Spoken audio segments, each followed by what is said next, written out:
ಈಗಾಗಲೇ ರಾಜು ಆಲ್ಗೂರವರ ನಾಮಪತ್ರ ನಾವೆಲ್ಲ ಒಗ್ಗಟ್ಟಿನಿಂದ ಸಲ್ಲಿಸಿದ್ದೀವಿ. ಎಲ್ಲ ಶಾಸಕರು, ಪಕ್ಷದ ವರಿಷ್ಠರು, ಕಾರ್ಯಕರ್ತರು, ತಾಯಂದರು ಅಭೂತಪೂರ್ವವಾದಂಥ ಬೆಂಬಲವನ್ನು ವ್ಯಕ್ತಪಡಿಸಿ ರಾಜು ಆಲ್ಗೂರ್ ಅವರನ್ನು ಗೆಲ್ಲಿಸ್ತಕ್ಕಂಥ ಉತ್ಸಾಹವನ್ನು ಸಾಬೀತುಪಡಿಸಿದ್ದಾರೆ. ಅವ್ರ ಗೆಲುವು ನಿಶ್ಚಿತ ಅಂಥೇಳಿ ಈ ಸಂದರ್ಭದಲ್ಲಿ ನಾನು ಹೇಳಲಿಕ್ಕೆ ಇಚ್ಛೆ ಪಡ್ತಾಯಿದ್ದೆ.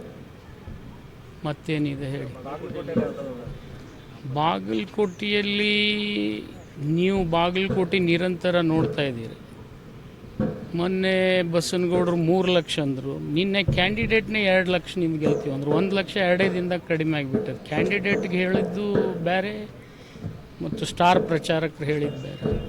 ಇವೆರಡೂ ಬಿಟ್ಟು ಈ ಸರ್ತಿ ಏನೇ ಇದ್ದರೂ ಕಾಂಗ್ರೆಸ್ಸಿನ ಗೆಲುವು ಬಾಗಲಕೋಟೆನಲ್ಲಿ ಆಗ್ತದೆ. ಆ ರೀತಿ ಸಾಮರಸ್ಯ ಇದೆ, ನಮ್ಮಲ್ಲಿ ಒಗ್ಗಟ್ಟಿದೆ. ನಾವೆಲ್ಲ ಈಗಾಗಲೇ ಒಂದು ರೌಂಡ್ ಕ್ಯಾನ್ವಾಸ್ ಕೂಡ ಮುಗಿಸಿದ್ದೀವಿ. 8 ಜನ ಶಾಸಕರು.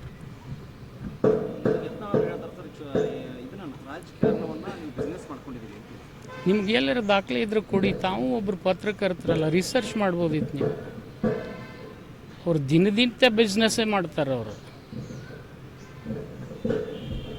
ಗೊತ್ತಿಲ್ಲ ನಿಮಗೆ? ಅದು ನಿಮಗೆ ಗೊತ್ತಿದೆಯಲ್ಲ ಯಾವ ರೀತಿ ಮಾಡ್ತಾರೆ ಅನ್ನೋದು. ಅರೇ ಈಗ ನೀವು ಹೋಗಿ ಸೌಹಾರ್ದ ಫೆಡ್ರೇಷನಲ್ಲಿ ರೆಕಾರ್ಡ್ ತೆಗೀರಿ, ಯಾವ ರೀತಿ ಬಿಸ್ನೆಸ್ ಮಾಡಿದ್ದಾರೆ, ಏನು ಬರೆದಿದ್ದಾರೆ ಸೌಹಾರ್ದ ಫೆಡ್ರೇಷನ್ನು. ಅವೆಲ್ಲ ದಾಖಲೆ ಇದಾವೆ. ನೀವು ಏನು ಅದನ್ನು ರಿಸರ್ಚೇ ಮಾಡಲ್ಲ, ಬರೀ ಅವ್ರ ಬಾಯಿನೇ ರಿಸರ್ಚ್ ಮಾಡ್ಕೊಂಡ್ಬಿಟ್ಟಿರಿ ನೀವು.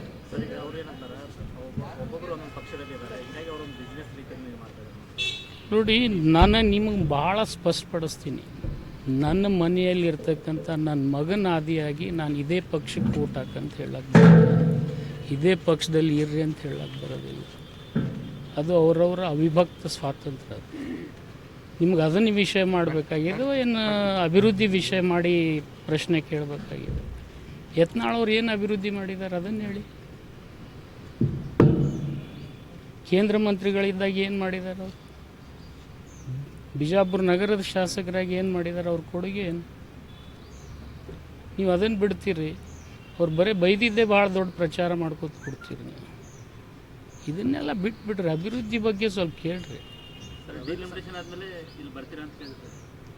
ನಾನು ಹೀಗೆ ಬರ್ತೀನಿ ಅಂತ ಹೇಳಿದೆ, ಡಿಲಿಮಿಟೇಷನ್ ತನಕ ಯಾಕೆ ಕಾಯಬೇಕು? ನಾನು ಹೇಳೇ ಬಿಟ್ಟಿದ್ದೀನಿ. ವ್ಯಕ್ತಿ ಬಗ್ಗೆ ಜನರಲ್ಲಿ ಯಾರಲ್ಲಿ ಪ್ರೀತಿ ಇದೆ, ವಿಶ್ವಾಸ ಇದೆ, ಜಿಲ್ಲೆ ಜನ ಸಾಬೀತು ಮಾಡ್ತಾರೆ. ನಾನು ನೋಡಪ್ಪ, ನಾಳೆ ಈ ಚುನಾವಣೆ ರಿಸಲ್ಟ್ ಬಂದು ಮರುದಿವಸನೇ ಬರ್ತೀನಿ ನಿಮ್ಮ ಎದುರಿಗೆ. ಅವತ್ತು ನೀವು ಮಾತಾಡಕತ್ರಿ, ನಾನು ಮಾತಾಡ್ತೀನಿ, ಅವರು ಮಾತಾಡ್ರಿ, ಒಂದೇ ವೇದಿಕೆ ಕರೆಸಿ, ಆಯಿತಾ? ನೀವು ಬರ್ತೀರಾ ನೋಡಕ್ಕೆ ಅವ್ರನ್ನ? ಇವತ್ತೇ ಬರ್ತಾ ಇದ್ದಾರೆ, 4 ಗಂಟೆಗೆ ಬರ್ತೀರಾ?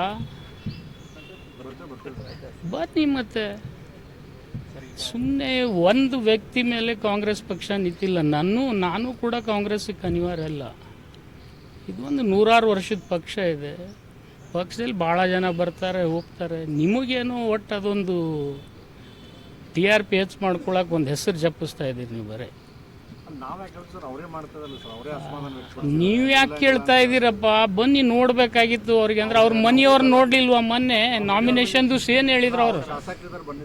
ಅವ್ರು ಶಾಸಕರು ಇಲ್ಲದೆ ಇದ್ರೆ ಏನು ಅವ್ರು ಬಿಟ್ಟು ಅವ್ರ ಶಾಸಕರಾದ್ರ? ನೋಡಪ್ಪ, ಹೌದಾ? ಇವತ್ತು ಹಂಗಾದ್ರೆ ಬಂದ್ಬಿಡಿ, ನಿಮಗೂ ಭೇಟಿ ಮಾಡಿಸ್ತೀನಿ ಅವರಿಬ್ಬರು. ಬನ್ನಿ 4 ಗಂಟೆಗೆ.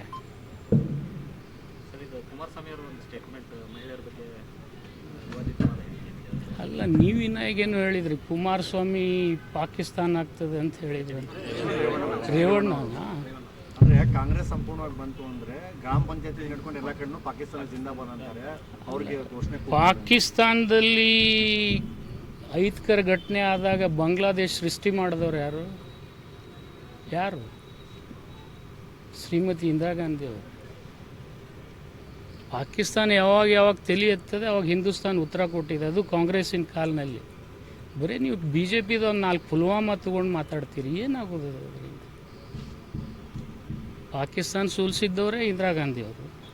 ಅದನ್ನಾದರೂ ನೀವು ತಿಳ್ಕೊಬೇಕಲ್ಲ.